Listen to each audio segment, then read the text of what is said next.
Sir प्रणाम, मैं हूं हिमांशु द्विवेदी और स्वागत है आपका हमारी खास पेशकश चर्चा में। चर्चा के तहत आज हमारा विषय एक बार फिर राजनीतिक है और दिलचस्प भी। देश का सबसे पुराना राजनीतिक दल आखिर काफी ना नुकर के बाद अपने राष्ट्रीय अध्यक्ष का चुनाव करने के लिए तैयार हो गया। ये खबर पिछले एक दो हफ्ते से सुर्खियों में है, लेकिन इस ऐलान के साथ ही विवाद भी शुरू हो गया। लेकिन आश्चर्य की बात यह है कि कांग्रेस इस बार विपक्षियों के निशाने पर नहीं है।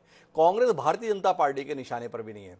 कांग्रेस कांग्रेसियों के निशाने पर है और लगातार इस चुनाव को लेकर सवाल उठ रहे हैं और यही हमारा विषय है। कांग्रेस अध्यक्ष का चुनाव, वोटर्स पर तनाव। शुरुआत इसकी की सीडब्ल्यूसी की बैठक में आनंद शर्मा के द्वारा G23 के सदस्य रहे हैं, वर्तमान में कांग्रेस में बने हुए हैं। G23 के नेता गुलाम नबी आजाद अपनी अलग दुकान खोल चुके हैं, लेकिन आनंद शर्मा अभी यहीं पर रायता फैलाने की कोशिश में है। सीडब्ल्यूसी की बैठक में उन्होंने चुनाव की प्रक्रिया पर सवाल उठाए।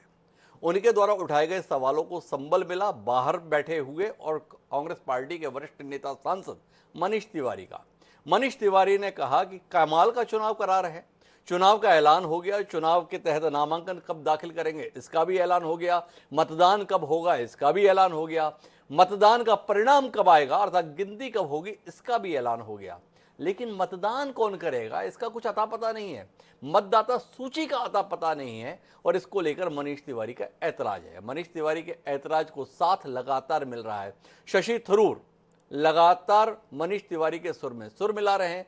शशि थरूर को संभावित उम्मीदवार के तौर पर भी राजनीतिक प्रेक्षक दे रहे हैं। इन सबके बीच में अपनी एक अलग आवाज मुखर तरीके से रखने वाले दिग्विजय सिंह के छोटे भाई लक्ष्मण सिंह भी कूद गए। उन्होंने भी ट्वीट कर दिया, कांग्रेस पार्टी को इस समय चमचों की जरूरत नहीं है, चुनाव पारदर्शी तरीके से कराने की जरूरत है। पार्टी चमचों से नहीं चलती है, चुनाव प्रक्रिया पारदर्शी होनी चाहिए। तो कुल मिलाकर मसला यह है कि कांग्रेस पार्टी ने जो अपना चुनाव कार्यक्रम घोषित किया है, जिसके तहत 24 सितंबर से नामांकन की प्रक्रिया शुरू होगी अध्यक्ष के संदर्भ में, और जरूरत पड़ने पर 17 अक्टूबर को वोटिंग होगी और वोटिंग अगर हुई तो 19 अक्टूबर को मतगणना के माध्यम से नया अध्यक्ष चुना जाएगा। इस मसले पर विवाद इसलिए आ रहा है कि कांग्रेस पार्टी में कोई बताने के लिए तैयार नहीं है कि चुनाव में वोट कौन कौन करेगा।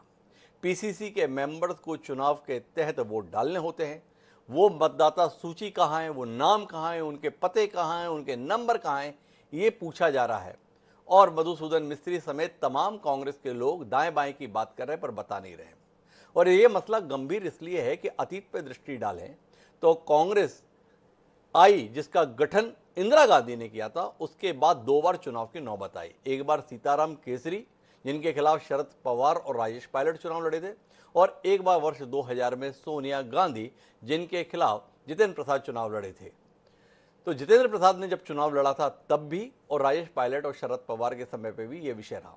जितेंद्र प्रसाद के संदर्भ में तो बताते हैं कि जब वह चुनाव प्रचार के लिए भोपाल पहुंचे तो पीसीसी के दफ्तर पर भी ताला लगा हुआ था, वो ढूंढते ही रह गए। तो अब बात ये कही जा रही है कि आप हमें चुनाव के अंतर्गत मतदाता की सूची तो उपलब्ध कराएं, उपलब्ध करा क्यों नहीं रहे, ये मसला है। तो इसी मसले पर पूरी बात करते हैं कि चुनाव वाकई होने जा रहे हैं या चुनाव एक धोखा है। इस चर्चा का हिस्सा बनने के लिए कई खास मेहमान हमारे साथ जुड़ रहे हैं, उनसे आपका परिचय कराएं और इस दिलचस्प विषय पर कुछ बात करें। उससे पहले समय है आज के विचार सूत्र का। हमारा आज का विचार सूत्र कहता है कि धूमयान्ते वेतानि ज्वलंती सैतानि च धृतराष्ट्र लोलमुका निविज्ञातयो भारतवर्षभ, अर्थात हे धृतराष्ट्र, जलती हुई लकड़ियां अलग अलग होने पर धुआं फेंकती है और एक साथ होने पर प्रज्वलित हो उठती है। इसी प्रकार जाति बंधु भी आपस में फूट होने पर दुख उठाते हैं और एकता होने पर सुखी रहते हैं। वेदव्यास जी ने तकरीबन 5000 साल पहले यह बात कही थी। पर कमाल है, कांग्रेसी इस बदहवासी के दौर, इस बदहाली के दौर में भी इसको याद करने के लिए तैयार नहीं है। यही कारण है कि ऐसे नाजुक समय पर भी कांग्रेसियों का स्वर एक नहीं, अलग अलग है। इसे ध्यान में रखते हैं उसके बाद अपनी चर्चा को आगे बढ़ाते हैं।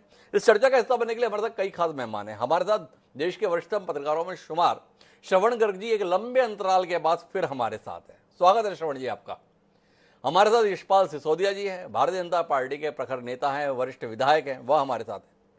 हमारे साथ में प्रताप भानु शर्मा जी हैं, भारतीय राष्ट्रीय कांग्रेस के वरिष्ठ नेता हैं, प्रदेश उपाध्यक्ष हैं मध्य प्रदेश इकाई के। राजू वाघमारे जी भी हमारे साथ में हैं, जो कांग्रेस पार्टी के प्रवक्ता हैं। थोड़ी देर में हमारे साथ में बादल सरोज जी भी होंगे, जो सीपीआई के वरिष्ठ नेता हैं। चर्चा की शुरुआत मैं श्रवण जी से करना चाहता हूं। श्रवण जी से ही समझना चाहता हूं कि कांग्रेस ही में लंबे अंतराल के बाद चुनाव कार्यक्रम तो घोषित हुआ, पर इसके साथ विवाद कई हैं, कयास कई हैं। राहुल गांधी बने, ये आवाज सब तरफ से आती है, पर राहुल गांधी की आवाज आती है कि मैं नहीं बनूंगा। और इसके बीच में कई लोगों की बाजू फड़फड़ा रहे हैं मैदान में उतरने के संदर्भ में, लेकिन उन्हें पता ही नहीं चल रहा है कि मतदान करेगा कौन। इस पूरे परिदृश्य को अतीत के संदर्भ लेते हुए आपकी दृष्टि, ताकि हमें इस कार्यक्रम की दिशा मिल सके। देखिए हिमांशु जी, दिशा तो आपने तय कर दी है जी। आपका कहना है कि ये कांग्रेस के चुनाव को लेकर बीजेपी कुछ नहीं कर रही, कांग्रेस की लोग कर रहे हैं। जी। आपने कहा कि ये जो चुनाव हो रहा है क्या जानना क्या चाहते हैं। जी। जैसे मीडिया में बीजेपी के एंकर्स हैं ना हिमांशु जी, जी। वैसे ही कांग्रेस में भी बीजेपी के एंकर्स हैं। जी। वो बीजेपी के लिए कांग्रेस में एंकरिंग करते हैं। जी। ये जो लोग मतदाता सूची का मसला उठा रहे हैं, ये कौन लोग हैं, इनके क्रेडेंशियल्स क्या हैं? जी। शशि थरूर हैं, मनीष तिवारी हैं। मनीष तिवारी अग्निवीर हैं, जी। उन्होंने अग्निवीर योजना का समर्थन किया था। नौगांव से कांग्रेस के सांसद बारदोलोई हैं, प्रद्युम्न बारदोलोई हैं। जी। इन लोगों की दिक्कत मतदाता सूची है। इनकी पहले दिक्कत थी कि कांग्रेस का पर जो आधिपत्य है वो एक परिवार का है। जी। राहुल गांधी का है, सोनिया गांधी का है। अब दोनों ने कहा कि हमको नहीं बनना है, तब इनको मतदाता सूची से परेशानी है। असल में क्या है, दिक्कत क्या है कि कांग्रेस को लेकर जो बीजेपी में आपने कहा कि उतनी परेशानी नहीं है, मेरा ये मानना है कि ये सारी परेशानी बीजेपी की है और ये लोग बीजेपी की तरफ से परेशानी पैदा कर रहे हैं। जी।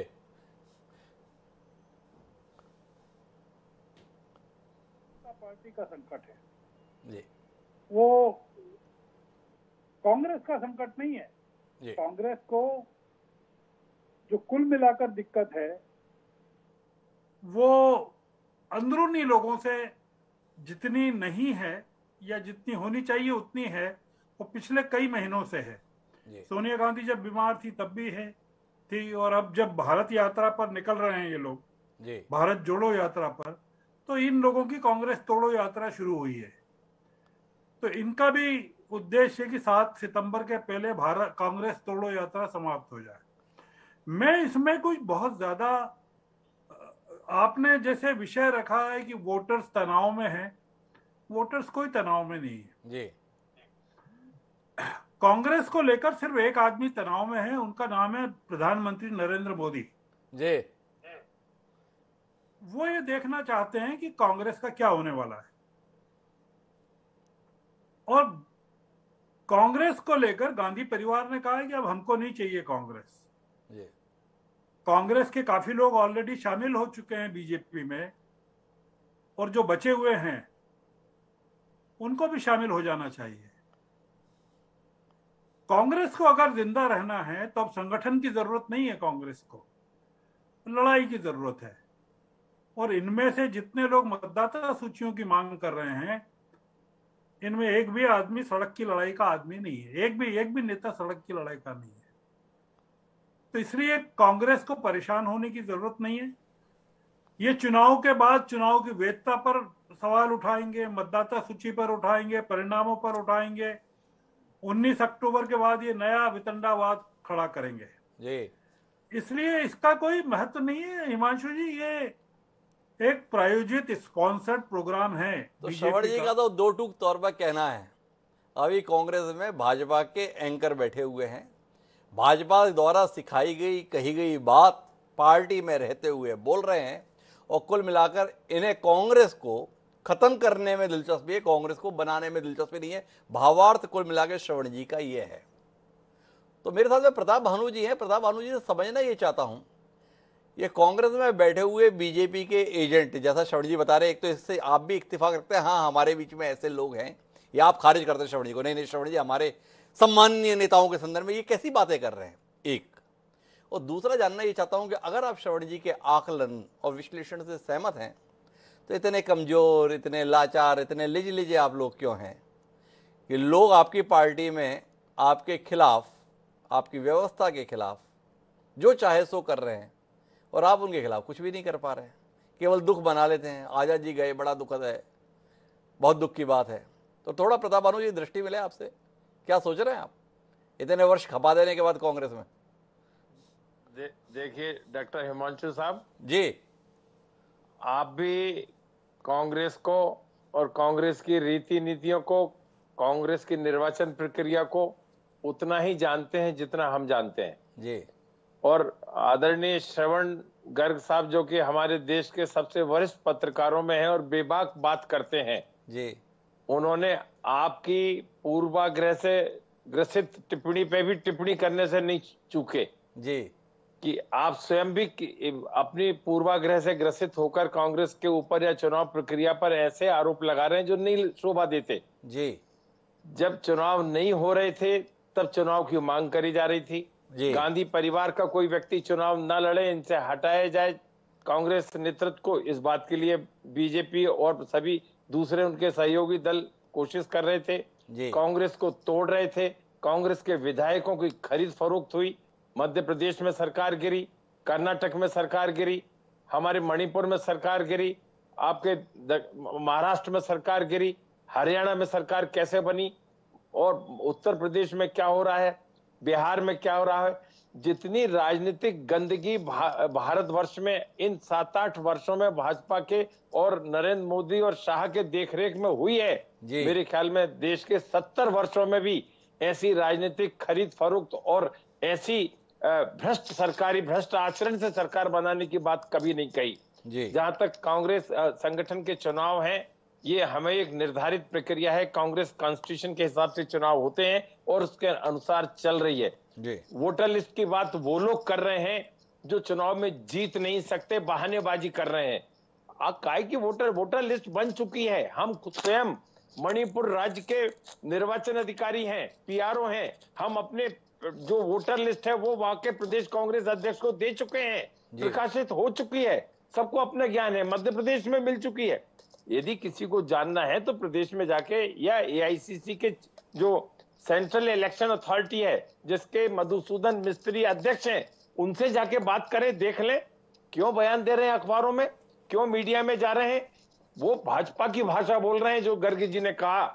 यदि वो पार्टी के अंदर पार्टी के हितैषी और पार्टी के कार्यक्रमों के हितैषी होते, उसमें विश्वास उनका होता, तो इस तरह की बातें नहीं करते। बड़ी महत्वपूर्ण टिप्पणी है प्रताप भानु जी, और आपने तो बता दिया कि मैं तो पूर्वाग्रह से ग्रसित हूं। हालांकि मुझे समझ में नहीं आया कि श्रवण जी ने मुझ पर टिप्पणी कब की। मैंने आपकी पार्टी के नेताओं के कहे हुए बयानों को धृत करते हुए उनसे दिशा लेनी चाहिए और आपको लगा कि मैं पूर्वाग्रह से ग्रसित हूं। चलिए, आपके इस आक्षेप को स्वीकार करते हैं, पर आपसे जानना चाहते हैं कि इस देश में लोकतंत्र की स्थापना करने में सबसे बड़ा योगदान कांग्रेस पार्टी का रहा। कांग्रेस पार्टी ने आज़ादी की लड़ाई लड़ी, देश आज़ाद हुआ तो एक लोकतांत्रिक व्यवस्था के तहत संविधान तैयार करके देश ने आत्मसात किया। कांग्रेस की महत्वपूर्ण भूमिका थी। पारदर्शी हो चीज़ें। कांग्रेस वो पार्टी रही जिसने यूपीए के अंतर्गत आरटीआई जैसी अनूठा कार्यक्रम घोषित किया, उसे लागू किया। वो कांग्रेस पार्टी अपनी चुनाव प्रक्रिया में पारदर्शिता को लेकर इतनी लचर और इतनी कमजोर क्यों दिखाई दे रही है? आधुनिकता के इस दौर में, तकनीक की उन्नति के इस दौर में आप चाहते हैं प्रताप भानु जी कि अगर मतदाता सूची देखनी है तो मणिपुर जाइए, वहां पर देख लीजिए। मुख्यालय किस लिए है? मुख्यालय में मतदाता सूची का प्रकाशन करने में, आपकी वेबसाइट में डालने में क्या दिक्कत है? इस देश में जो निर्वाचन आयोग है वो कभी भी चुनाव कार्यक्रम की घोषणा करता है, उससे पहले बाकायदा मतदाता सूची का प्रकाशन करता है, उस पर आपत्तियां मंगाता है, आपत्तियों का निराकरण करता है, हर व्यक्ति को उपलब्ध कराई जाती है। कांग्रेस पार्टी ने तो इस देश में लोकतंत्र की स्थापना की है प्रताप भानु जी। पारदर्शिता के संदर्भ में सोनिया गांधी का आग्रह रहा है। ऐसी पार्टी के अंदर से ही पारदर्शिता को लेकर सवाल उठ रहे हैं और आप इसके संदर्भ में पूर्वाग्रह कह रहे हैं, जाइए मधुसूदन मिस्त्री से मिल लीजिए, उनसे मांग लीजिए। आपको लग रहा है वाकई आपकी दलीलें स्वागत योग्य हैं या आप भी उन कोशिशों का हिस्सा बनने के लिए बेकरार और बेचैन हैं जिसके तहत जैसे भी हो बस चुनाव की औपचारिकता हो जाए?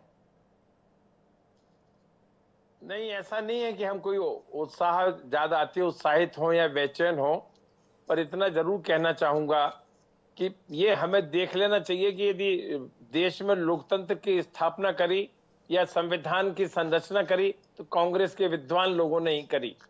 कांग्रेस का जिन्होंने कॉन्स्टिट्यूशन नहीं पढ़ा वो उस कॉन्स्टिट्यूशन को पढ़ने की कांग्रेस की निर्वाचन प्रक्रिया क्या है और उसमें संविधान में क्या क्या व्यवस्थाएं की गई हैं और सेंट्रल इलेक्शन अथॉरिटी ने तदनुसार ही काम किया है। कोई नया काम या छिपाने वाला काम नहीं किया।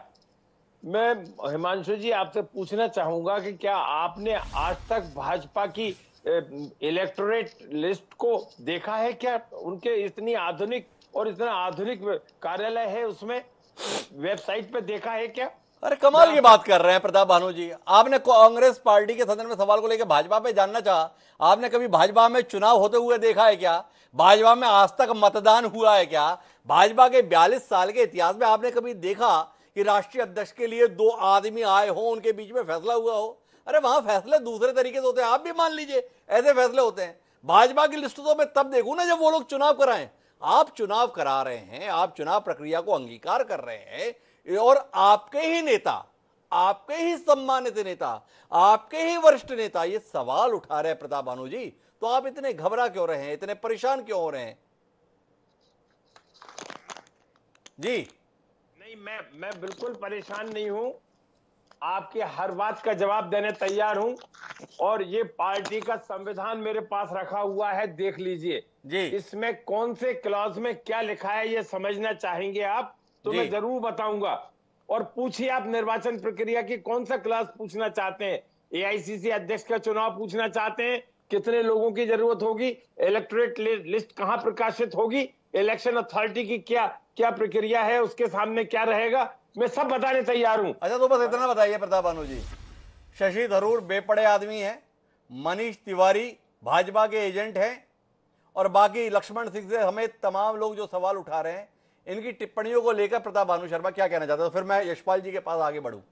किसी की बातों पर हम अपनी नीति को, अपने कॉन्स्टिट्यूशन को नहीं बदल सकते आदरणीय हिमांशु जी। अरे प्रताप भानु जी, आपको शशि थरूर, मनीष तिवारी सम्मानित सांसद विद्वान व्यक्ति किसी में दिखाई दे रहा है, इसमें मैं क्या कर सकता हूं? यशपाल सिसोदिया जी के पास चलता हूं। श्रवण जी जैसा प्रखर पत्रकार, श्रवण जी जैसा वरिष्ठ विश्लेषक इस नतीजे के साथ में है, हो कांग्रेस के अंदर रहा है पर भाजपा के द्वारा लिखी गई स्क्रिप्ट के अनुसार हो रहा है। यशपाल जी, आपको मिल रहे इस श्रेय पर, इस उपलब्धि पर कितना मुग्ध हैं आप और श्रवण जी के कितने आभारी होने के लिए व्याकुल हैं? डॉक्टर साहब, हमको तो आश्चर्य हो रहा है जी। कांग्रेस के संगठन के चुनाव हो रहे हैं या जी। होने की संभावना है या होना बताया जा रहा है जी। लेकिन सारे कांग्रेस के नेता भानु प्रताप जी जैसे व्यक्ति जी। और अन्य लोग मोदी जी पर प्रश्न चिन्ह खड़ा कर रहे हैं। अरे आपका संगठन है, आपकी व्यवस्था है, मतदाता सूची अगर ठीक नहीं तो ठीक करो और लोकतंत्र की जो प्रक्रिया उस प्रक्रिया का पालन करो। और सीडब्ल्यूसी कोई छोटी मोटी कमेटी का? डॉक्टर साहब, मैं आपकी रिपोर्ट सुन रहा था जी। कांग्रेस तो तनाव में है डॉक्टर साहब, चौपाल से लेकर के भोपाल तक और सड़क से लेकर के संसद तक पूरे राष्ट्र में कांग्रेस अभी तनाव में है। न नीति है, न नेता है, न नेतृत्व है और अनुशासनहीन है। अब सीडब्ल्यूसी में ही डॉक्टर साहब अगर प्रश्न चिन्ह लग रहे हो मतदाता सूची को लेकर के, पारदर्शिता को लेकर के जी, तो भारतीय जनता पार्टी का संगठन क्या टिप्पणी करेगा इसमें? ये इनके दल का मामला है। और आपने जिन लोगों के नाम लिए, आनंद शर्मा जी, मनीष तिवारी जी, शशि थरूर जी, कौन प्रश्न कर रहे हैं? वो लोग प्रश्न कर रहे हैं जो कांग्रेस के वरिष्ठ नेताओं में शुमार हैं। सवाल वे लोग उठा रहे हैं जो वर्षों से कांग्रेस की राजनीति कर रहे हैं।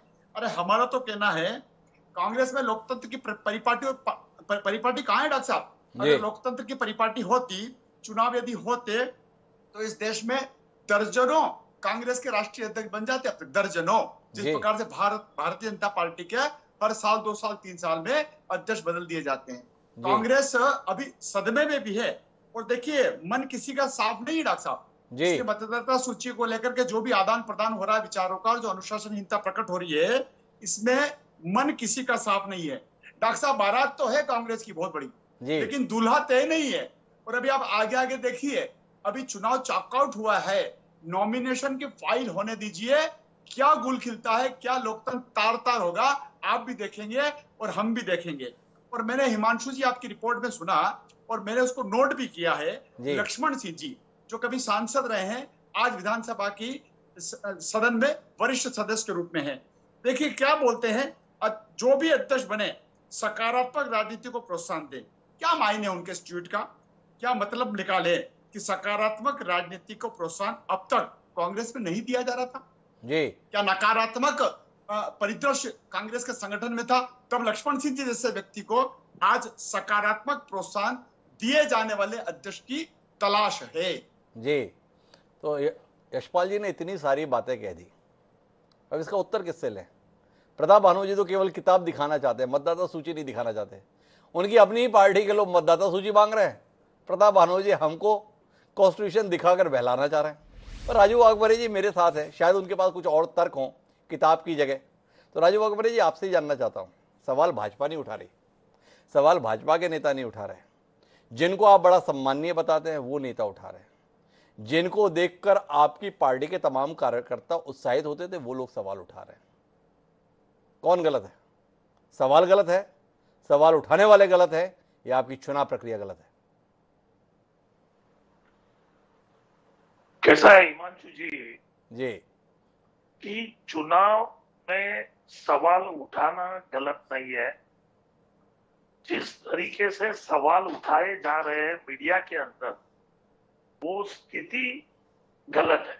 जी पार्टी के आप नेता हो, पार्टी का संगठन है, पार्टी के संगठन की बात है, घर की बात है, तो घर की बात घर में की जा सकती है। जी लेकिन जब ही घर की बात को आप चौराहे पे आके बात करना चाहते हो, तो जी जरूर आपके दाल में काला नहीं है, आपकी दाल पूरी तरह से काली हो चुकी है। जी क्योंकि इसका इस तरीके के सवाल करना, और वो भी मीडिया के सामने, जी इसका कुछ मायने ही रखता नहीं है। जी रही बात, भाजपा के प्रवक्ता जी अभी बात कर रहे थे कि हमारे नेताओं ने कहा कि भाई जो भी अध्यक्ष हो सकारात्मक रीत्या काम करे, जी तो वो बोल रहे हैं कि इसका मतलब इसके पहले कोई सकारात्मक काम नहीं कर रहा था।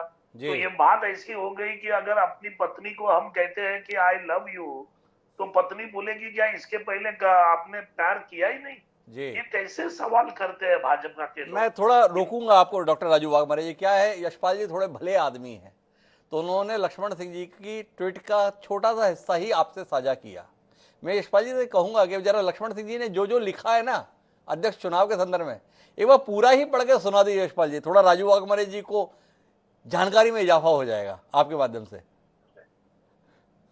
क्या है डॉक्टर साहब, वो तो चाटुकारिता को लेकर के, चमचागिरी को लेकर के, जी। उन शब्दों का उपयोग नहीं करना चाह रहा था। जी। लेकिन उनके पूरे एक ट्वीट में मुझे नई बात समझ में आई कि सकारात्मक राजनीति को प्रोत्साहन जो भी दे वो अध्यक्ष बने। तो जी। इसका मतलब तो राजू जी आप ये बताएं कि लक्ष्मण सिंह जी का जो ट्वीट है वो ट्वीट सकारात्मक अध्यक्ष की सोच वाला होना चाहिए। आप ही बता दीजिए कि कांग्रेस में अब तक इतने अध्यक्ष रहे, तो क्या वे सब नकारात्मक सोच वाले थे?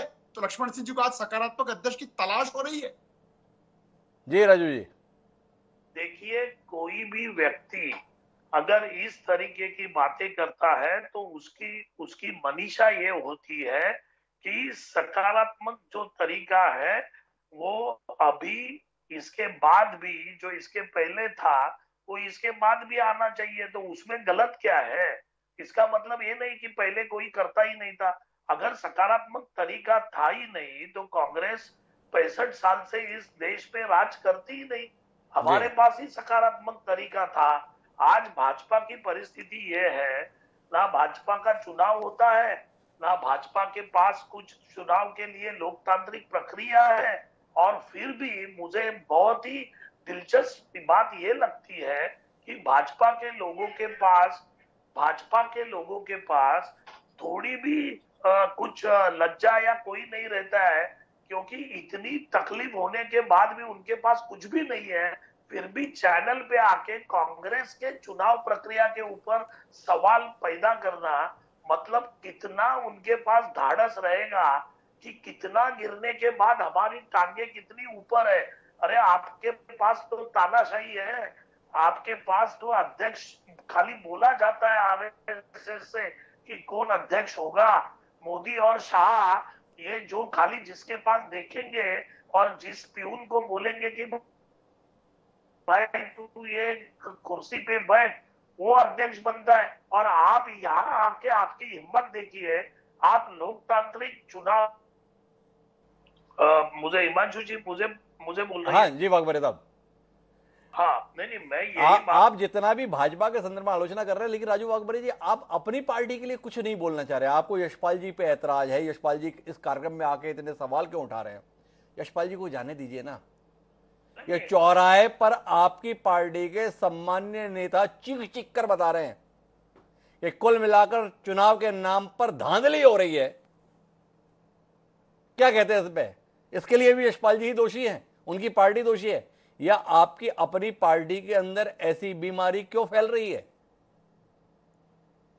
हमारे पार्टी के अंदर ऐसी बीमारी नहीं फैली हुई है। हमारे पार्टी के जो भी नेता इस तरीके की बातें कर रहे हैं, उनको जल्द से जल्द पार्टी छोड़ के जाने का है। तो जाने के पहले जितनी तकलीफ दे सकते हैं वो देने की कोशिश में वो लगे हुए हैं। अगर उनको सही मायने में कांग्रेस के बारे में इतने अच्छे विचार रहते थे तो वो पार्टी के भीतर इसके ऊपर सवाल उठाते थे, ना कि चौराहे पे आके। और रही बात आज इतने सालों से वो कांग्रेस में है, तो कांग्रेस में इस तरीके की ही कांग्रेस की चुनाव की प्रक्रिया होती थी। और कांग्रेस में मतदाताओं की जो सूची है, वो जो कांग्रेसी है उसको सबको मालूम है अध्यक्ष पद के लिए कौन वोट करेगा, पीसीसी वोट करेगा, कैसे करेगा, क्या करेगा, ये प्रक्रिया सबको मालूम है। ये खाली लोगों के सामने इस तरीके की बयानबाजी करके कांग्रेस में गलत बातें हो रही है ऐसा बताना, ये बिल्कुल ही मैं गलत श्रवण है। जी के पास जाऊं उससे पहले एक ट्वीट जो लक्ष्मण सिंह जी का है वो आपसे साझा करना चाहता हूं और जानना चाहता हूं ये ट्वीट किनके लिए लिखा है। लक्ष्मण सिंह जी ने लिखा है, भारतीय राष्ट्रीय कांग्रेस के अध्यक्ष पद हेतु चुनाव पारदर्शी हो तो कार्यकर्ताओं का विश्वास पार्टी और नेतृत्व के प्रति और बढ़ेगा, पार्टी मजबूत होगी। चमचे परेशान हो सकते हैं, होने दीजिए, पार्टी कार्यकर्ताओं से चलती है, चमचों से नहीं। ये चमचे कौन है राजू जी? देखिए हर पार्टी में चमचे होते हैं, हर पार्टी में नेता होते हैं, हर पार्टी में दरबारी लोग होते हैं, वो हर पार्टी में होते हैं। ऐसा कि खाली कांग्रेस में ही वो लोग होते हैं ऐसा बात नहीं है। और रही बात कि जो लोग इस तरीके की बातें कर रहे हैं, वही पार्टी में इतने साल से चुनाव प्रक्रिया में वो खुद भाग ले रहे थे, वो खुद पीसीसी मेंबर बन चुके। तो राजू वाघबरे जी तो इसी विचार के साथ रहना चाहते हैं कि जो प्रक्रिया है एकदम ठीक है, और जो लोग सवाल कर रहे हैं क्या ये चुनाव कांग्रेस पार्टी के अंदर छलनी का काम कर देंगे? जितने भी कंकड़ के तौर पर दाल के साथ में मुंह में आ रहे हैं, चुनाव होते होते उन कंकड़ों से कांग्रेस को निजात मिल जाएगी, या कांग्रेस में बने रहेंगे? अभी परेशानी का दौर लंबा चलना है। किस विचार के साथ है श्रवण जी आप? हिमांशु जी, मैं थोड़ा सा ये जानना चाहता हूँ कि मेरी जानकारी में लक्ष्मण सिंह जी किसी समय बीजेपी में थे, तो वो कांग्रेस में वापस आ गए हैं क्या? बिल्कुल सर, कांग्रेस में वापस आ ही नहीं गए हैं, कांग्रेस से सम्मान्य विधायक के तौर पर मौजूद भी हैं। अच्छा, मैं इस गलतफहमी में था कि वो अभी भी बीजेपी में बने हुए हैं। जी, उनकी भाषा से आपको ऐसा लग रहा है तो आपकी गलती भी नहीं है श्रवण जी, आप ठीक कह रहे हैं। अच्छा, मैं ये कह रहा था कि लक्ष्मण सिंह जी का ट्वीट मैंने देखा जी वो जिस भी पार्टी में हो, ये मान लेते हैं कांग्रेस में है अभी वो जी, भारतीय राष्ट्रीय कांग्रेस के अध्यक्ष पद हेतु चुनाव पारदर्शी हो तो कार्यकर्ताओं का विश्वास पार्टी और नेतृत्व के प्रति और बढ़ेगा। जी लक्ष्मण सिंह जी ने यह नहीं कहा है कि जो चुनाव होने जा रहे हैं वो पारदर्शी नहीं होंगे। जी, उन्होंने ये नहीं कहा कि धांधली होने वाली है। जी, उन्होंने ये नहीं कहा कि घपला होने वाला है। उन्होंने उम्मीद व्यक्त की है, जैसे कि हम लोग करते हैं कांग्रेस भारतीय जनता पार्टी के प्रति, जी कि भाजपा में प्रजातंत्र कायम हो जाए तो देश के लिए भला होगा। जी तो ये वैसी ही कुछ उम्मीद कर रहे हैं। देखिए, मैं आपके मूल सवाल पर आता हूं जी और मैं आपके मूल सवाल से सहमति व्यक्त करता हूं। जी वो ये है कि पारदर्शी होना चाहिए जी और मतदाताओं की सूची भी जारी होना चाहिए, देश के एक एक कार्यकर्ता को उपलब्ध होना चाहिए। जी और आपकी इस बात से भी मैं सहमत हूं कि हम लोगों को यह अधिकार नहीं है कि दूसरी किसी पार्टी में क्या हो रहा है उसके बारे में कोई पूछताछ करें, जी चाहे वो तृणमूल हो, बीजेपी हो, समाजवादी हो, अकाली दल हो, जेडीयू हो, शिवसेना हो। हमको ये अधिकार नहीं है। हमको तो केवल जवाब इस बात का देना है कि कांग्रेस ने क्यों नहीं किया ऐसा, जी क्योंकि इस देश की राजनीति में जवाबदेही सिर्फ कांग्रेस की है। जी क्योंकि 136 साल पुरानी जो संस्था है तो उसकी जवाबदेही बनती है। मैं एक चीज आपसे कहना चाहता हूं हिमांशु जी, और देश से भी कहना चाहता हूं जी कि देश इस समय, बिल्कुल मैं सहमत हूं कि मतदाता सूची मिलना चाहिए जी और पारदर्शी होना चाहिए। देश इस समय अभूतपूर्व संकट से गुजर रहा है, जी एक पॉलिटिकल ट्रांजिशन से गुजर रहा है। इसमें पूरी कोशिश है, जो लोग सत्ता में बैठे हुए हैं, पहले वो लोग कांग्रेस को परिवार से मुक्त करना चाहते थे, अब वो इस चुनाव को टालना चाहते हैं। वो ये चाहते हैं कि ये चुनाव किसी तरह टल जाए, क्योंकि अगर परिवार से मुक्त हो गई कांग्रेस, तो फिर आपके पास पोड़ेल बरसाने के लिए कुछ बचेगा नहीं। ये पूरी की पूरी प्रक्रिया ये है कि आप मतदाता सूची जारी करिए और हम मतदाता सूची को चैलेंज करेंगे और बताएंगे कि हमारे कितने लोगों के नाम आपने काट दिए हैं और जबरदस्ती काटे हैं। चूंकि ये मनीष तिवारी के समर्थक हैं, चूंकि ये थरूर के समर्थक हैं, चूंकि ये प्रद्युम्न बारदोलोई के समर्थक हैं, इसलिए इनके नाम काट दिए गए हैं, इसलिए ये चुनाव अवैध हैं। जब तक इन लोगों के नाम नहीं जोड़े जाते हैं तब तक ये चुनाव नहीं हो सकते। ये पूरी की पूरी कोशिश जो है ये चुनाव को टालने की है। अगर इनका आर्गुमेंट सही होता तो सबसे पहले ये कहते कि मतदाता सूचियों का रिवीजन करवाइए और तब तक गांधी परिवार को सत्ता में बने रहने दीजिए, कांग्रेस में बने रहने दीजिए। गुलाम नबी आजाद ने किस तरह के आरोप राहुल गांधी पर लगाए हैं, जी रिमोट कंट्रोल से चलाते हैं, पूरी पार्टी को तबाह कर दिया उन्होंने। उनके जो डिसीजंस हैं उनके पर्सनल असिस्टेंट लेते हैं और सिक्योरिटी गार्ड्स लेते हैं। जी मेरा ये कहना है कि गुलाम नबी आजाद इतने सालों से कांग्रेस में थे,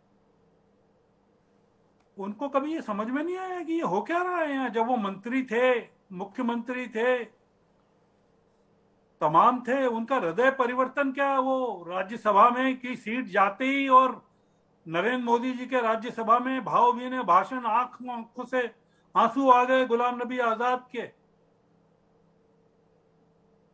इस पूरे देश को जो षड्यंत्र चल रहा है कांग्रेस के खिलाफ और विपक्ष के खिलाफ, उसको समझना चाहिए।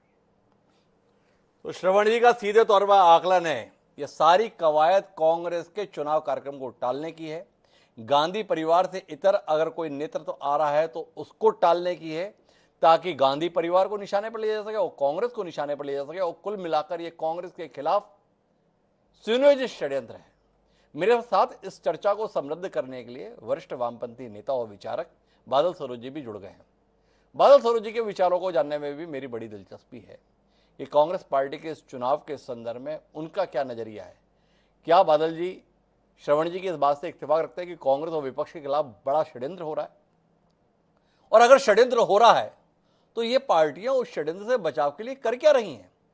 सवाल क्या नाजायज है? श्रवण जी भी बोल रहे हैं मतदाता सूची सार्वजनिक होनी चाहिए। हर कार्यकर्ता को मिलनी चाहिए, पर मिल तो नहीं रही ना। तो ये किसकी गलती है? भाजपा की, कांग्रेस के खिलाफ षड्यंत्र करने वालों की, या कांग्रेस की अपनी? देखिए, पहली बात तो जी मैं ये कहना चाहूंगा कि कांग्रेस में चुनाव एक अच्छी खबर है, जी इसलिए कि जब जब इस देश में राजनीतिक दलों के अंदर, खासतौर से कांग्रेस में, लोकतांत्रिक प्रक्रिया मजबूत हुई है, ये देश मजबूत हुआ है, ये देश समृद्ध हुआ है। कांग्रेस में आंतरिक लोकतंत्र इतना जबरदस्त रहा करता था कि महात्मा गांधी के प्रत्याशी भी चुनाव हार जाया करते थे। न कांग्रेस को उससे कोई नुकसान हुआ था, न देश की राजनीति को उससे कोई नुकसान हुआ था। इसलिए ये बहुत खुशी की बात है कि कांग्रेस एक बड़ी राजनीतिक पार्टी होने के नाते उस लोकतांत्रिक प्रक्रिया की ओर दोबारा से लौट रही है। बहुत अच्छी बात है। जी उनकी अपनी प्रक्रिया है, उनके अपने तय तय तौर तरीके हैं, और उसी तय तौर तरीकों के हिसाब से वो अपने चुनाव करवाएंगे। और मुझे उम्मीद है कि वो लोकतांत्रिक तरीके से हो रहे होंगे उनकी पार्टी का मामला, लेकिन देश के लिए शुभ है ये। जी और मुझे विश्वास है कि कांग्रेस से भारतीय जनता पार्टी भी सीखेगी और अपना नाम किसी लिफाफे में रखवा के नागपुर से लाने की बजाय नीचे से ब्लॉक लेवल के कार्यकर्ताओं से मतदान करा के वो भी कांग्रेस का अनुसरण करेगी और अपने को लोकतांत्रिक बनाएगी। जहां तक षड्यंत्र का सवाल है, मैं बहुत सोचने के बाद ये कह रहा हूं कि मुझे लगता है कि श्रवण जी ने जो आशंका व्यक्त की है, बात उससे आगे की है। जी मुझे लगता है कि एक पूरी की पूरी इस बहाने मनीष तिवारी या ऐसे लोगों के बहाने जो पिछले 2-3 वर्षों से लगातार हाशिए पर है और उस तरीके की बात कर रहे हैं जो एक राजनीतिक पार्टी के अंदर बैठ के करनी चाहिए, और उनको अभी तक कांग्रेस ने बनाकर क्यों रखा हुआ है ये मेरी समझ में नहीं आया, लेकिन ये कांग्रेस का मामला है। लेकिन मुझे लगता है कि इनको मोहरा बना के भारतीय जनता पार्टी और आरएसएस चुनाव आयोग और दूसरी संस्थाओं के माध्यम से कांग्रेस को हाईजैक करने की कोशिश कर सकता है। जी वो ये आरोप लगा सकता है कि इनके यहाँ पर लोकतांत्रिक तरीके से चुनाव नहीं हो रहे हैं, अलग अलग विवाद आ रहे हैं, और जिस तरीके से नकली एफआईआर लिख के नकली मामलों को लाके एक अवैधानिक रूप से बहुत सारे काम इस देश में किए जा रहे हैं, ऐसा काम भी किया जा सकता है।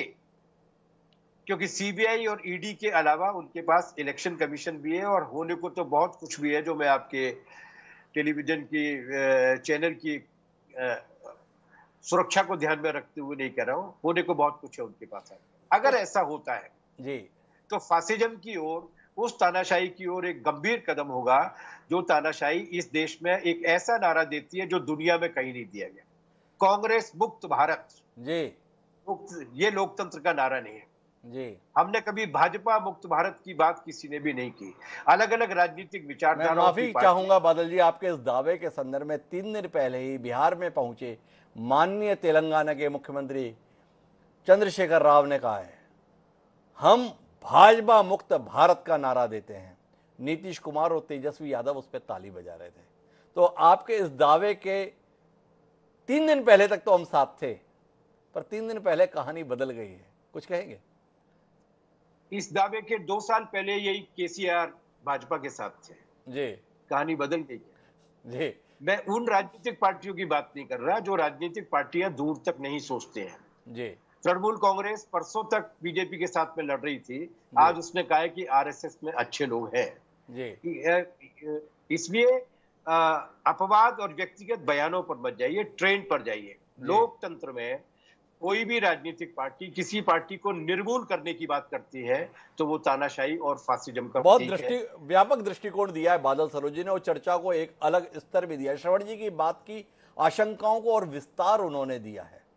मैं जानना चाहता हूं प्रताप भानु जी के पास कितना डर रहे हैं प्रताप भानु जी श्रवण जी और बादल सरोज जी के द्वारा भविष्य को लेकर जताई गई आशंका को लेकर। लेकिन उससे पहले यशपाल सिसोदिया जी का पक्ष ले लेना चाहता हूं, क्योंकि मेरे 5 पैनलिस्ट के बीच में 4 एक राय के साथ खड़े हैं। यशपाल जी के कंधों पर थोड़ी जिम्मेदारी ज्यादा आ गई है। बात कांग्रेस के अंदर की हो रही है और हर बात घूमकर भाजपा तक पहुंच रही है। यशपाल जी कुछ हस्तक्षेप तो नहीं करना चाहेंगे? आपको ऐसा तो नहीं लग रहा है कि आपकी पार्टी आपके साथ कुछ ज्यादती हो रही है? अक्सर मुझे समझ में नहीं आ रहा है कि प्रताप भानु जी बादल जी, राजू जी, अन्य अन्य जी, जी ये सब भारतीय जनता पार्टी के संगठन को और भारतीय जनता पार्टी के हमारे आदरणीय प्रधानमंत्री जी को और शाह साहब को, जी अमित शाह जी को क्यों बीच में लाने की कोशिश कर रही है? जी आखिर कांग्रेस अपना काम करे, कांग्रेस का संगठन जिस तरह से चुनाव लड़ना चले, और तानाशाही बार बार बता रहे हैं। क्या इंदिरा जी ने आपातकाल लगा करके देश के लोकतंत्र को खतरे में नहीं डाल दिया था, तार तार कर दिया था? जी और तानाशाही की जब बात चली है लोकतंत्र में, और प्रधानमंत्री को ये तब जब यदि किसी पहली मर्तबा तानाशाही शब्द सुनने को मिला, जी इंदिरा जी ने जो तानाशाही करी थी डॉक्टर साहब, तब जाकर के आज कांग्रेस के लोग मोदी जी से और अमित शाह जी से, और विशेष करके कांग्रेस नहीं, भारतीय जनता पार्टी के अन्य जो विरोधी दल है, उस पूरे दल के लोगों को आंखों में अगर कोई खटक रहा है तो मोदी जी खटक रहे हैं और अमित शाह जी खटक रहे हैं। अभी बादल जी कह रहे थे, तो आपकी बात को बादल जी ने जिस प्रकार से कहा है, मैं कहना चाहूंगा कि अन्य राजनीतिक दल अगर भारत मुक्त भाजपा की बात करें तो ये नहीं कहा जाएगा डॉक्टर साहब के मीठा मीठा गप और कड़वा कड़वा थू। जी ये चस्पा क्यों नहीं करते मतदाता सूची? ये मतदाता सूची को पारदर्शिता के साथ क्यों नहीं दिखाना चाहते हैं? क्यों जी। नाम काटे जा रहे हैं? क्यों क्यों क्यों क्यों पारदर्शिता की कमी हो रही है? और क्यों भारतीय- पारदर्शिता की कमी हो रही है? यशपाल जी भी सुर मिला रहे हैं, शशि थरूर के साथ में, मनीष तिवारी के साथ में, आनंद शर्मा के साथ में। क्यों नहीं कर रहे आप? लेकिन प्रताप भानु जी, कुछ सोच पा रहे हैं आप ऐसा अपनी जिद में कर रहे हैं और इसके अंजाम क्या क्या हो सकते हैं, ये हमें श्रवण जी और बादल सरोज जी, जिनका सद्भाव है अभी आपके प्रति, आपकी पार्टी के प्रति, वो बता रहे हैं। डर तो नहीं लगने लगा आपको? देखिए श्रवण जी, देखिए हिमांशु जी, श्रवण जी और बादल जी का मैं आभारी हूं कि इन्होंने दूर तक की बात सोचकर इनके अंदर के भाजपा के और आरएसएस के मंसूबों को एक्सपोज किया है, ये मैं मानता हूं जी और जब हम भाजपा की या मोदी की बात करें तो इन्हें आपत्ति हो जाती है यशपाल जी को। जी और जब यशपाल जी शशि थरूर के स्वर में स्वर मिलाकर कांग्रेस की मतदाता सूची की बात मांगने की बात करें, इन्हें क्या अधिकार है करने का? जी हमने मतदाता सूची बनाई है, हम रिवीजन कर सकते हैं, हम ग्रास रूट से डेलीगेट बनाकर लेकर आए, हमने चुनाव कराए हैं ब्लॉक लेवल पर, हमने पोलिंग बूथ के चुनाव कराए हैं, इसके बाद हमने डेलीगेट्स बनाए हैं और पूरी सूची उपलब्ध है सेंट्रल इलेक्शन अथॉरिटी के पास। जो हमारे साथी ने कहा, बागवानी जी ने कहा, इन्होंने कहा, गर्ग जी ने कहा, बादल जी ने कहा कि ये मीडिया में जाने की जरूरत क्या है? आप जाओ, सेंट्रल इलेक्शन अथॉरिटी है, वहां पूरी सूची उपलब्ध है, देख लो। 10 नाम चाहिए अध्यक्ष का फॉर्म भरने के लिए, 10 पीसीसी डेलीगेट, सिर्फ 10 पीसीसी डेलीगेट से आप अध्यक्ष के भर सकते हो। सूची देख के सबसे संपर्क कर लो, सबके फोन नंबर है हमारे पास, पीसीसी डेलीगेट का फोन नंबर है हमारे पास, डिस्ट्रिक्ट कांग्रेस प्रेसिडेंट का फोन नंबर है, ब्लॉक कांग्रेस प्रेसिडेंट का फोन नंबर है हमारे पास, पोलिंग बूथ के अध्यक्ष का फोन नंबर है हमारे पास, सबके फोन नंबर उपलब्ध है। आप बहानेबाजी कर रहे हो, झूठे आरोप लगा रहे हो, जानते नहीं हो, और ये लोग ऐसी बकवास कर रहे हैं जिस पर कोई विश्वास नहीं कर सकता। अरे प्रताप भानु जी, आप बात किसके संदर्भ में कर रहे हैं? यशपाल जी थोड़ी ये बोल रहे हैं, ये बोल रहे हैं माननीय शशि थरूर, बहुत बड़े आदमी हैं, आपको पता है ना, लगातार जीत रहे हैं, संयुक्त राष्ट्र संघ में भी बड़ी जिम्मेदार पदों पर रहे हैं। मनीष तिवारी आपकी यूपीए सरकार में मंत्री हुआ करते थे, आप भूल गए शायद। ये लोग बोल रहे हैं आप ठीक नहीं कर रहे हैं, आपका तरीका ठीक नहीं है, पार्टी के अंदर चुनाव ठीक तरीके से नहीं हो रहा है। ये बात यशपाल जी ने नहीं कही, ये बात हिमांशु द्विवेदी ने कही, और सवाल किया बादल सरोज जी ने, उसका कुछ उत्तर दीजिए कि ऐसे लोग लगातार ऐसी भाषा बोल रहे हैं, फिर भी आपकी पार्टी में बने कैसे हुए हैं? क्या डर, क्या भय, क्या दहशत, क्या लालच, क्या लोभ ऐसा है जिसके तहत आप इनको बर्दाश्त कर रहे हैं?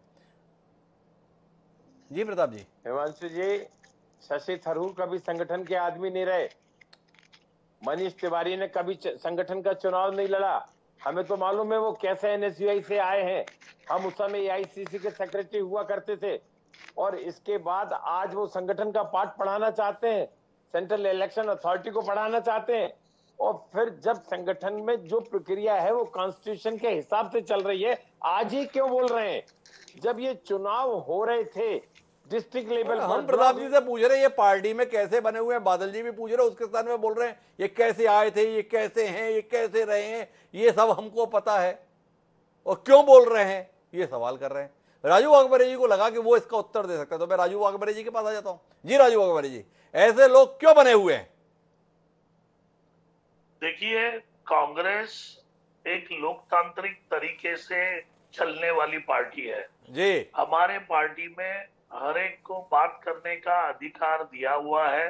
जी कोई हमारे विरोध में बात करता है उसके लिए उसको पार्टी से निकाल के देना या उसको संसदीय कमेटी जैसे बड़े कमेटी से किसी बड़े नेता को घर पे बिठाना, ये कांग्रेस की परंपरा नहीं है। कांग्रेस अपने विरोधियों के भी साथ में लेके चलता है और लोकतांत्रिक तरीके का पूरी तरह से पालन करता है। जी रही बात, अगर इन इन नेताओं को अगर लगता रहेगा कि कांग्रेस इतनी ही बुरी है या बुरा काम कर रही है, तो ये गुलाम नबी आजाद साहब जैसे इस्तीफा दे के चले जाए। जी ये क्यों रुके हैं पार्टी के अंदर? जी ये पार्टी के अंदर कुछ एजेंडा लेके रुके हैं और वो एजेंडा एक और एक मात्र है कि किसी भी तरीके से कांग्रेस को कमजोर करना। ये जो स्क्रिप्ट बात कर रहे हैं, ये स्क्रिप्ट इनका अपना नहीं है, ये स्क्रिप्ट भाजपा का है। ये बड़ा स्क्रिप्ट विरोधाभास है राजू वाघमारे जी आपकी बात में। बोले कांग्रेस लोकतांत्रिक पार्टी है, विरोध में कोई बात कर रहा है तो हम उसे भी सुनते हैं। एक तो यह है कि मनीष तिवारी ने स्पष्ट तौर पर कहा है, कान खोलकर सुन लो कांग्रेसियों, हम यहाँ पे किराएदार नहीं है, हिस्सेदार हैं, हम कहीं नहीं जाने वाले। ये बात बोली है मनीष तिवारी ने, किराएदार नहीं है, हिस्सेदार हैं। तो राजू वाघमारे जी आप जो बात बोल रहे हैं, दूसरा आपसे जानना चाहता हूँ, एक तरफ आप बोलते हैं कि ये भाजपा की लिखी हुई स्क्रिप्ट पर चल रहे हैं, जिन लोगों के संदर्भ में आप नतीजे पर आ चुके हैं कि ये भाजपा की स्क्रिप्ट पर चल रहे हैं, फिर भी आप उनके खिलाफ कुछ नहीं कर रहे हैं। इसे लोकतंत्र माने, लोकतंत्र की मजबूती माने या आपकी कमजोरी माने? आप इतने कमजोर हो गए हैं कि अपनी पीठ पर छुरा घोंपने वालों के खिलाफ भी कोई कार्रवाई करने की हिम्मत नहीं रखते हैं। इस रूप में देखें, क्या समझे आपकी इस लाचारी को? हिमांशु जी, कांग्रेस के हिम्मत के बारे में देश का बच्चा बच्चा भी जानता है कि कांग्रेस की हिम्मत क्या है और कांग्रेस किस तरीके से चलती है। कांग्रेस में ऐसे लोग कितने आए और कितने चले गए, कांग्रेस को मिटाने के चक्कर में खुद मिट गए, लेकिन आज भी कांग्रेस जिंदा है और जिंदा रहेगी और मजबूती से रहेगी। तो ये कमजोर बिमजोरी की बात नहीं है। हाथी चलता है, कुत्ते भौंकते हैं, उस तरीके की कांग्रेस है। कांग्रेस इतना कमजोर अब ना कांग्रेस कभी तो हाथी है, ये कुत्ते कौन है? इसको उत्तर दर्शक खोजें। राजू वाघमारे जी ने उपमा दी है, उनकी मर्जी है।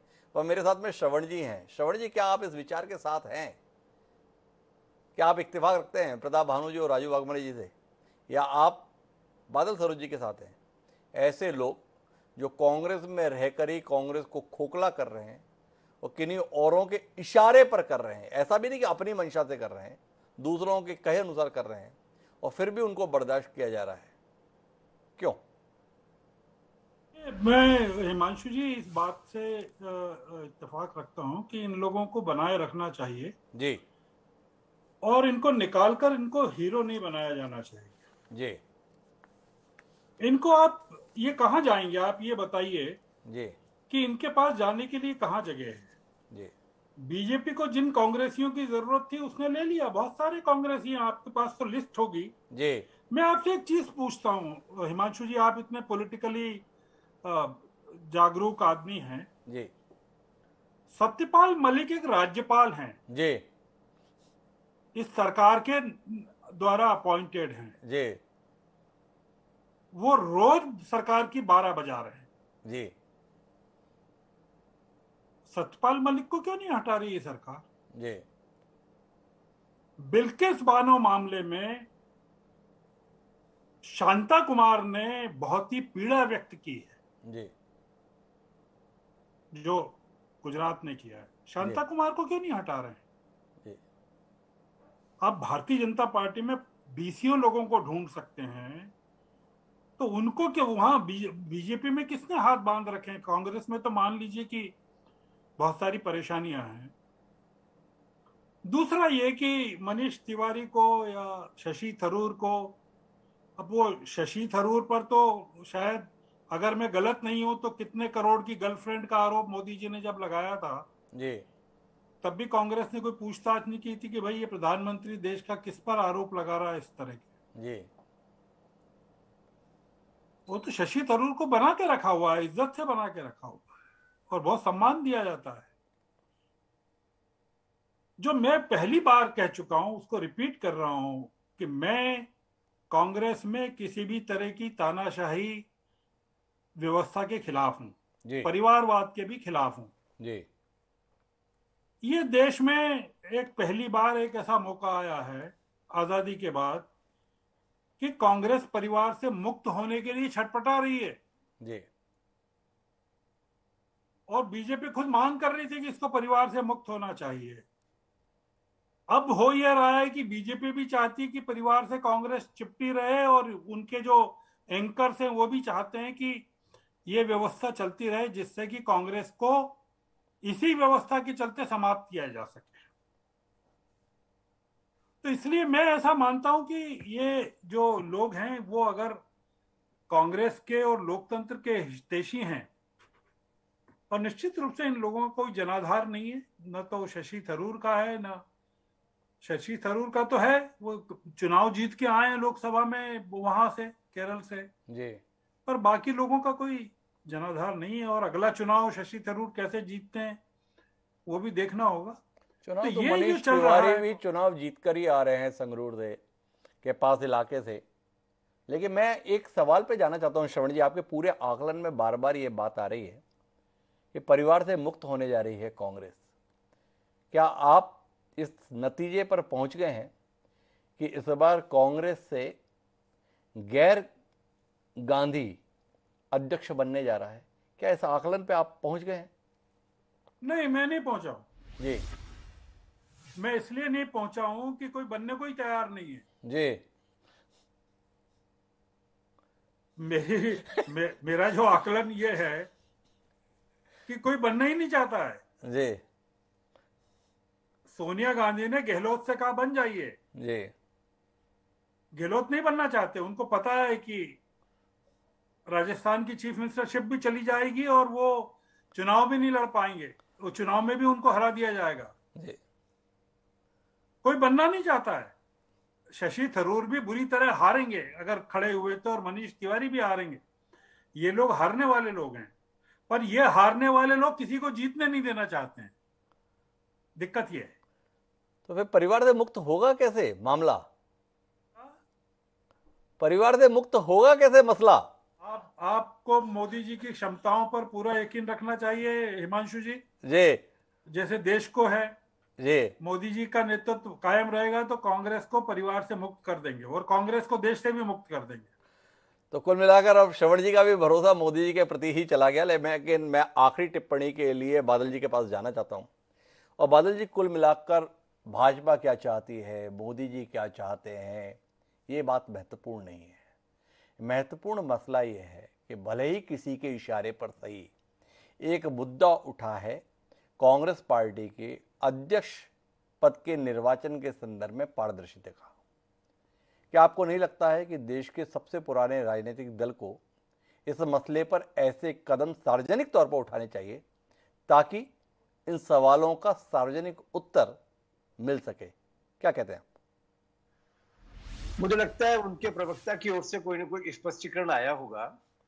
किसी एक राजनीतिक पार्टी के अंदर चुनाव अगर होता है तो उसकी सूची वो अपने फोरम पे जारी करते होंगे, अखबारों में तो नहीं छापते होंगे। जी मुझे लगता है भाजपा, मोदी जी और उनके इशारे पर काम करने वालों की रुचि शायद ये है कि मतदाता सूची पहले से आ जाए, सार्वजनिक हो जाए। तो विधायक खरीदते रहे हैं, सांसद खरीद रहे हैं, कुछ मतदाताओं को भी खरीद लेंगे और उस तरीके से मैं फिर उसी बात पर लौट कर आ रहा हूँ और उस तरीके से देश की एक राजनीतिक पार्टी को हाईजैक कर लेंगे। उनकी पार्टी में जिस तरीके से प्रताप भानु शर्मा जी ने कहा कि उनके यहाँ सूची होती है, चीफ इलेक्शन ऑफिसर के यहाँ पे रखी रहती है, मैं उनकी बात का विश्वास करता हूँ। और अगर ऐसा है और ऐसा नहीं है तो उन्हें कांग्रेस में पिटीशन लगानी चाहिए, सार्वजनिक रूप से बाहर आकर वो जो कर रहे हैं उससे उनकी नीयत पर थोड़ा सा संदेह पैदा होता है कि उनका इरादा कुछ और है। तो और अगर गलत कुल मिलाकर महत्वपूर्ण बात यह है कि इस पूरे विवाद के अंतर्गत पार्टी के प्रति चिंता कम और पार्टी को नुकसान पहुंचाने की मंशा ज्यादा दिखाई देती है। इस चर्चा का निष्कर्ष है। सभी इस राय के साथ में है कि ये लोग जिस भाषा में और जिस लहजे में और जिन फोरम पर बात को रख रहे हैं उसमें पार्टी का हित नहीं दिख रहा है। पार्टी का अहित कैसे हो इसके संदर्भ में कोशिश दिख रही है, लेकिन इसके साथ ही जो पार्टी का हित चाहते हैं उनकी जिम्मेदारी बढ़ जाती है। क्या वो लोग ऐसे कदम उठाएंगे? क्या ऐसे मंतव्य सार्वजनिक तौर पर ला पाएंगे जिसके माध्यम से लोगों का और पार्टी के कार्यकर्ताओं का यह भरोसा बने कि अध्यक्ष का चुनाव वाकई होने जा रहा है और भावनाओं के अनुरूप ही नया अध्यक्ष मिलने जा रहा है? देखें कांग्रेस पार्टी इस चुनौती का मुकाबला किस तरीके से करती है। आप सभी मेहमानों को बहुत बहुत धन्यवाद हमारे साथ इस चर्चा का हिस्सा बनने के लिए। समय है अब आज के प्रासंगिक पंक्तियों का। तो हमारे आज की प्रासंगिक पंक्तियां कहती हैं कि बातों बातों में कोई बात खटक जाती है, कि बातों बातों में कोई बात खटक जाती है, एक दो लफ्ज ही बेगाना बना देते हैं। शमीम तारिक ने जब ये शेर लिखा था तो उन्हें नहीं पता था कि लोग आजकल एक दो लफ्ज नहीं बल्कि पूरे पन्ने लिख देते हैं और यह समझना मुश्किल हो जाता है कि वाकई ये कभी अपने थे। कांग्रेस पार्टी के कई नेता कांग्रेस कार्यकर्ताओं के मन में ये सवाल पैदा कर रहे हैं, क्या ये वाकई अपने थे? देखें इस सवाल का उत्तर कैसे मिलता है। बहरहाल अब मुझे दीजिए इजाजत, सोमवार को फिर मिलते हैं। तब तक के लिए सादा प्रणाम।